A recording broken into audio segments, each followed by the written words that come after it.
एक नदी किनारे हरा भरा विशाल पेड़ था। उस पर खूब स्वादिष्ट फल उगे रहते। उसी पेड़ पर एक बंदर रहता था। बड़ा मस्त कलंदरा जी भरकर फल खाता, डालियों पर झूलता और कूदता फांदता रहता। उस बंदर के जीवन में एक ही कमी थी कि उसका अपना कोई नहीं था। माँ बाप के बारे में उसे कुछ याद नहीं था।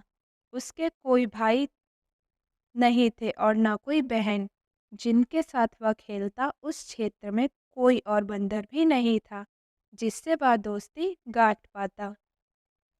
एक दिन वह एक डाल पर बैठा नदी का नजारा देख रहा था कि उसे एक लंबा विशाल जीव उसी पेड़ की ओर तैरकर आता नजर आया।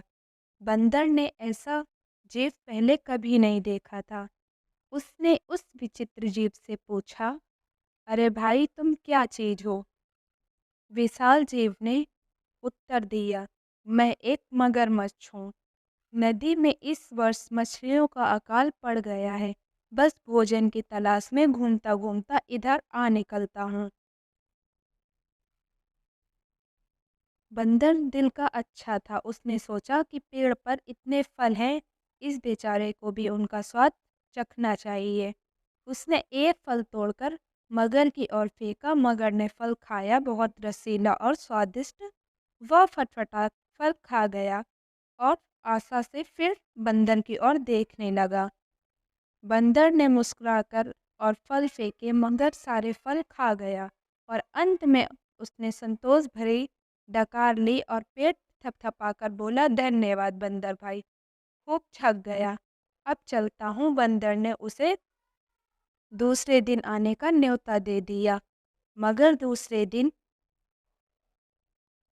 बंदर ने उसे फिर फल खिलाए। इसी प्रकार बंदर और मगर में दोस्ती जमने लगी। मगर रोज आता, दोनों फल खाते खिलाते, गपशप मारते। बंदर तो वैसे भी अकेला रहता था। उसे मगर से दोस्ती करके बहुत प्रसन्नता हुई। उसका अकेलापन दूर हुआ। एक साथी मिला, दो मिलकर मौज मस्ती करे तो दो गुना आनंद आता है। एक दिन बातों बातों में पता लगा कि मगर का घर नदी के दूसरे तट पर है, जहाँ उसकी पत्नी भी रहती है। यह जानते ही बंदर ने उल्लान दिया, मगर भाई, तुमने इतने दिन मुझे भाभी जी के बारे में नहीं बताया। मैं अपनी भाभी जी के लिए रसीले फल भी अजीब निकटों को अपना पेट भरते रहे और फिर मेरी भाभी के लिए कभी फल लेकर नहीं गए। अब उस शाम बंदर ने मगर को जाते समय ढेर सारे फल चुन चुन कर दिए। अपने घर पहुंचकर मगरमच्छ ने वह फल अपनी पत्नी मगरमच्छनी को दिए। मगरमच्छनी ने वह स्वाद भरे फल खाए और बहुत संतुष्ट हुई। मगर ने उसे अपने मित्र के बारे में बताया। पत्नी को विश्वास न हुआ। वह बोली, जाओ, मुझे बना रहे हो। बंदर की कभी किसी मगर से दोस्ती हुई है? मगर ने यकीन दिलाया, यकीन करो भाग्यवान, वरना सोचो वह फल मुझे कहाँ से मिले। मैं तो पेड़ पर चढ़ने से रहा। मगरनी को यकीन करना पड़ा। उस दिन के बाद मगरनी को रोज बंदर द्वारा भेजे फल खाने को मिलने लगे। उसे फल खाने को मिलते यह तो ठीक था, पर मगर का बंदर से दोस्ती के चक्कर में दिन भर दूर रहना उसे खलने लगा।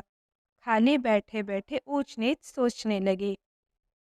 वह स्वभाव से दुष्टता थी। एक दिन उसका दिल मचल उठा, जो बंदर इतने रसीले फल खाता है, उसका कलेजा कितना स्वादिष्ट होगा। अब वह चालें सोचने लगी।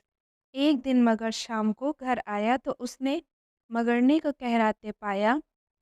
पूछने पर मगरनी बोली, मुझे एक खतरनाक बीमारी हो गई है। वेद जी ने कहा है, यह केवल बंदर का कलेजा खाने से ही ठीक होगी। तुम अपने उस मित्र बंदर का कलेजा ला दो। मगर सन्न रह गया। वह अपने मित्र को कैसे मार सकता है? ना ना, यह नहीं हो सकता। मगर को इनकार में सिर हिलाते देखकर मगरनी जोर से हाय हाय करने लगी। तो फिर मैं मर जाऊंगी तुम्हारी बला से, और मेरे पेट में तुम्हारे बच्चे हैं, वे भी मरेंगे। हम सब जाएंगे। तुम अपने बंदर दोस्त के साथ खूब फल खाते रहना। हाय रे मर गई, मैं मर गई। पत्नी की बात सुनकर मगर सिर उठा। बीवी बच्चों के मोह ने उसकी अक्ल पर पर्दा डाल दिया। वह अपने दोस्त से विश्वासघात करने उसकी जान लेने चल पड़ा। मगरमच्छ को सुबह सुबह आते देखकर बंदर चकित हुआ। कारण पूछने पर मगर बोला, बंदर भाई तुम्हारी भाभी बहुत नाराज है। कह रही है कि देवर जी रोज मेरे लिए रसीले फल भेजते हैं पर कभी दर्शन नहीं दिए, सेवा का मौका नहीं दिया। आज तुम न आए तो देवर भाभी रिश्ता खत्म। तुम्हारी भाभी ने मुझे भी भगा दिया। अगर तुम्हें साथ न ले जा पाया तो वह मुझे भी घर में नहीं घुसने देगी।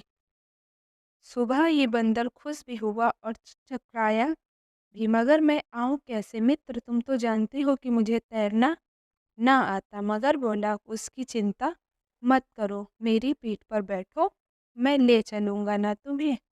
बंदर मगर की पीठ पर बैठ गया। कुछ दूर नदी में जाने पर ही मगर पानी के अंदर गोता लगाने लगा।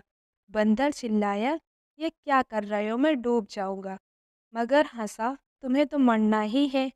उसकी बात सुनकर बंदर का माथा ठनका। उसने पूछा, क्या मतलब? मगर ने बंदर के कलेजे वाली सारी बात बता दी। बंदर हक्का बक्का रह गया। उसे अपने मित्र से ऐसी बेईमानी की आशा नहीं थी। बंदर चतुर था, तुरंत अपने आप को संभाल कर बोला, वाह, तुमने मुझे पहले ही क्यों नहीं बताया। मैं अपनी भाभी के लिए एक तो क्या 100 कलेजे दे दूं, पर बात यह है कि मैं अपने कलेजा पेड़ पर ही छोड़ आया हूँ। तुमने पहले ही सारी बात मुझे ना बताकर बहुत गलती कर दी। अब जल्दी से वापस चलो ताकि हम पेड़ पर से कलेजा लेते चलें। देर हो गई तो भाभी मर जाएगी, फिर मैं अपने आप को कभी माफ नहीं कर पाऊंगा। अक्ल का मोटा मगरमच्छ उसकी बात सच मानकर बंदर को लेकर वापस लौट चला। जैसे ही वह पेड़ के पास पहुंचे, बंदर लपक कर पेड़ की डाली पर चढ़ गया और बोला, मूर्ख, कभी कोई अपना कलेजा बाहर छोड़ता है? दूसरों का कलेजा लेने के लिए अपने खोपड़ी में भी भेजा होना चाहिए। अब जा और अपनी दुष्ट बीवी के साथ बैठकर अपने कर्मों को रोक। ऐसा कहकर बंदर तो पेड़ की टहनियों में लुप्त हो गया और अक्ल का दुश्मन मगरमच्छ अपना माथा पीटता हुआ लौट गया। सीख, दूसरों को धोखा देने वाला स्वयं धोखा खा जाता है। संकट के समय बुद्धि से काम लेना चाहिए।